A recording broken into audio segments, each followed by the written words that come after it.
Sarah, Hey Benny, how are you? Governor, it is wonderful to have you on the program. It's good to be here. It's been a long time, but I appreciate getting the chance to catch up with you guys today.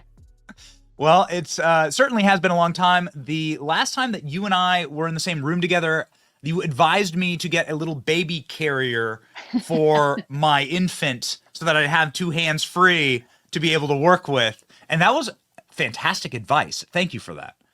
You know, having three kids, I may not know all the answers to all the things, but hands-free baby carrier is key to success to being able to continue working while watching at least one kid at a time. Yes, yes. And you have a lot of work that you are doing right now in the great state of Arkansas. We haven't caught up since you have become governor, and you've done just a bang up job. Speaking of having your hands free, you have a lot more residents in the state of Arkansas. You're getting a lot of immigration from California. I saw that recently on your social media. Can you tell me about that? And also, how will you stop communism from moving into your state given these demographic trends? Absolutely. You know, Arkansas is booming. Our economy is strong. We are creating opportunity left and right here in the state, and people are starting to take notice. We've already had over 30,000 people move into the state just this year alone, a large portion of those people coming from California. But we always remind them, don't forget why you left places like California and Washington in the first place to come to Arkansas. So don't try to change us. But we're glad to welcome these newcomers because they love freedom the same way that we do. And they want to live in a state that recognizes that. And we're happy to have them here. And I tell them we're still open for business. Keep coming as long as you don't try to change Arkansas and make us anything like California, because we certainly don't want that. You are technically banning some form of communism in your state. You're stopping the Communist Party of China from buying land in your state. Is this correct? We passed legislation earlier this year that made it a violation of state law to own land if you are majority owned by the Communist Chinese Party. And just within the last few weeks, we kicked out a business called Syngenta Technology. It is a seed technology company. Our agriculture industry is incredibly important here in the state of Arkansas. But agriculture is not just important to feed our citizens, whether you're in Arkansas or around the country, but it's actually a big part of our national security to protect our ability to feed ourselves, but also protect our land interest here in our backyard. So we not only kicked that company out of our state, said they weren't allowed to operate here, but because they were in violation of state law, we also fined them. And just about a week ago, we received a check for $280,000 from that company, paying the fine directly to the state of Arkansas. Wow. Wow. So you're kicking out communists and making them pay for it. Absolutely. And we're going to keep our foot on the gas, and we're encouraging other states to take a look at what we're doing here in Arkansas and follow suit. If the federal government is not going to hold a hard line on China, then we need our governors and our states to step up and do what Joe Biden and his administration are frankly unwilling or incapable of doing. So we're taking matters into our own hands. We're going to protect our people. We're going to protect our interests, and we're going to do our part as much as we can to protect national security. So you are taking the exact opposite step that the state of California took this week, which was to welcome with open arms and waving red Chinese communist flags the dictator of communist China, Xi Jinping, to San Francisco, which inexplicably got cleaned up overnight. I mean, like nothing ever happened, Sarah. It was pretty amazing. We've gone to San Francisco a lot for this show, and it is truly a sunken place and really a very dangerous place. We were robbed a couple times in San Francisco, Wow. outside of Nancy Pelosi's house. So it's like, Uh, it really does, like, first off, what does this say about the state of California? And secondarily, what does it say about the way that they look at the people who live there? Well, because, I mean, if you could clean it up and you could fix it right like that with existing budgets, why don't they do that? Exactly. I think what we saw this past week is not that they're incapable of doing it, they're just choosing not to. They're willing to Yes. clean it up for the Chinese Communist Party, but they're not willing to clean it up for their own citizens.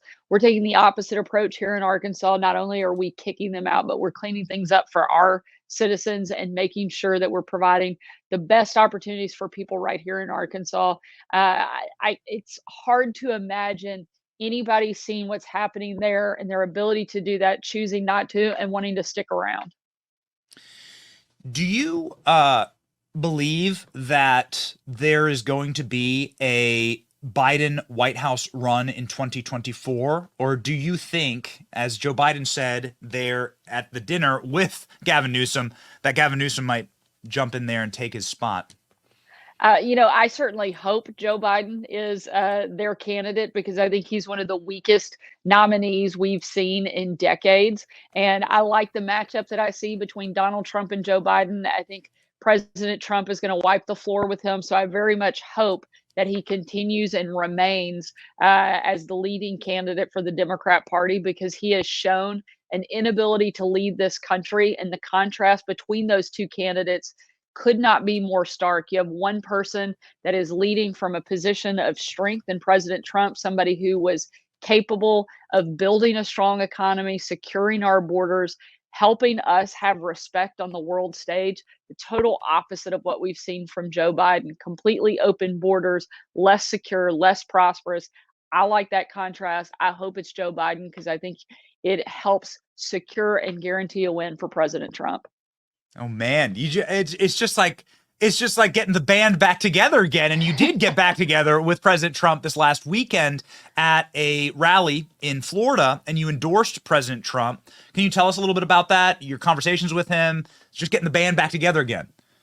Absolutely. I have continued to have a great relationship with the president. He was one of the very first people to endorse me when I made my bid for governor, and I'm very proud of the 2.5 years that I worked for him in the White House, a year on the campaign. Again, the contrast between the two candidates that I think are leading their party and likely going to be the rematch we see is between Donald Trump and Joe Biden.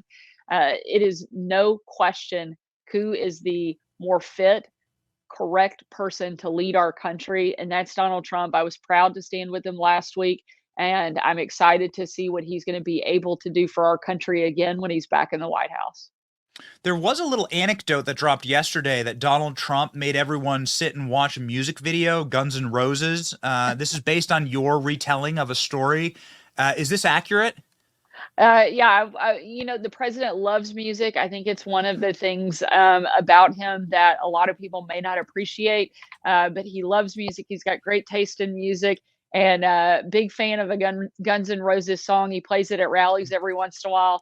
And as he goes through and makes those selections, sometimes you get to be lucky enough to be part of that process. And as I got to do a few times, and love getting to see his passion for different music, all genres on the table. And I think it's one of the things that makes his events so fun is the different music variety that you can expect to come out at any one of those rallies. But he made you sit and watch. He made campaign staff sit and watch the music video. It's like a very long music video.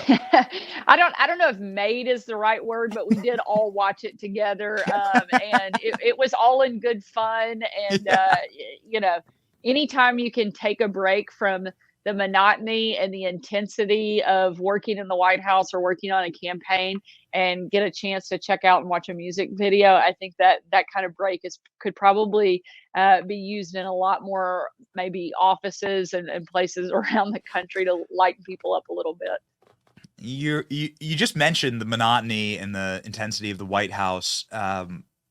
You're one of the most popular governors in the country. You're just rocking. You've become a governor superstar.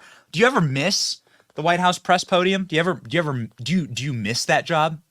I miss the people. I certainly miss some of the individuals I got to work with and some of the opportunities we got to have. Anybody who ever gets a chance to work in the White House, strongly encourage you to take on that opportunity. Getting to serve the country in that capacity is an absolute honor. I love the 2.5 years that I got to do it. But I think being governor of Arkansas is one of the best jobs I could possibly imagine. I love what I'm doing right now. I love the fact that we are able to actually make decisions and implement great conservative legislation, executive orders, and other things that are having a real world impact on people in our state. And we're seeing in Arkansas get better every single day. And that's something I'm really proud of and something I love that I get to do. You ever hear from Jim Acosta anymore? It's weird. I keep thinking he'll call, but maybe he lost my number. I don't know. You haven't baked anyone any bourbon pies? I will be, turning the oven on over the weekend, getting ready for Thanksgiving. I'll be making probably several bourbon chocolate pecan pies for my family over the course of the next week. Do you And have I will any? actually be making them in case there's any questions out there. My Such boys an do. I will say my kids crush the pecan, so that's a key part of the success factor. So I do have a little help. I have 3 great sous chefs in the kitchen that help out.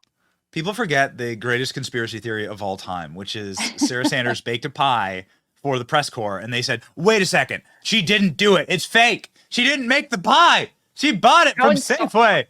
Yeah, how insulting to any Southern woman to question our ability to bake a pie. So So, what is your message to the country that wants to move south now? You obviously are a native Southerner. You are a governor of a very popular Southern state. And now the entire country is migrating to your part of the world, right? And I have moved to Florida. I'm one of them. And so as California comes and bum rushes Arkansas, I mean, do you worry that there's going to be a little bit of a cultural earthquake? I certainly don't think so. I think people are coming here because they're running away from the policies and the out of control, top down, heavy handed government that they're seeing in California. And I think they're coming here for the purpose of enjoying freedom, enjoying conservative leadership that we're offering. We're focusing on things like education, cutting taxes, public safety. And those are things that a lot of those people are running towards. We're happy they're coming. We want them to continue to do so. Just never forget why you left California. Yes. What is the number one? I mean, you grew up with your father as governor of Arkansas. What is the number one shock on the job that you've had? Like, is there something that's really taken you aback? I would say, just how quickly the weight of the office hits you. I mean, having watched my dad take on this role, having worked in the highest levels of government at the White House, when you sit down in the chair day one and you're writing your name on a sheet of paper, that literally changes people's lives. That hits very fast. But I'm grateful for the opportunity. Feel like we have done a great job in these last 11 months, and I look forward to the amazing things I think we're going to be able to do for the people of our state. I think people really love the energy, Sarah. You probably would have plenty of advice for the next governor of Arkansas, whoever that may be. Any advice for someone who's also taken your role, somebody who we lovingly refer to as Kringe, Pierre, on this program? Any words of wisdom for her? It's hard to give a lot of advice there. The difference is I had a really good story to tell. They don't have a lot of positive things to talk about coming out of that administration. Certainly, I had my own set of challenges, no doubt about that. But things were going really well for our country under President Trump. So I had great things to talk about. She doesn't quite have that going for her. In addition to a number of other challenges, I think my best advice would maybe be to look and see what other opportunities may exist out there. Yeah, maybe get a boss who can speak English. Yeah, the other thing, I mean, I know we have to let you go. Your team's saying, but like, what happened to the press? What happened? They used to ask you questions. It used to be 50 against 1, Sarah. What happened? Something.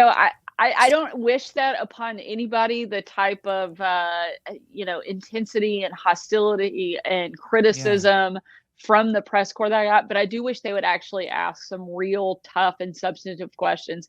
You have a couple people in the room that certainly try, but they are usually drowned out. But I wish that they would hold this administration's feet to the fire and actually ask them some of the really difficult questions on how this administration is failing the American people. I'm not holding my breath expecting that to happen. I think it is much more likely that we'll see somebody new behind the podium with a new administration, far more likely than it is for the press to start asking hard questions. So I'm going to count on that instead of the other.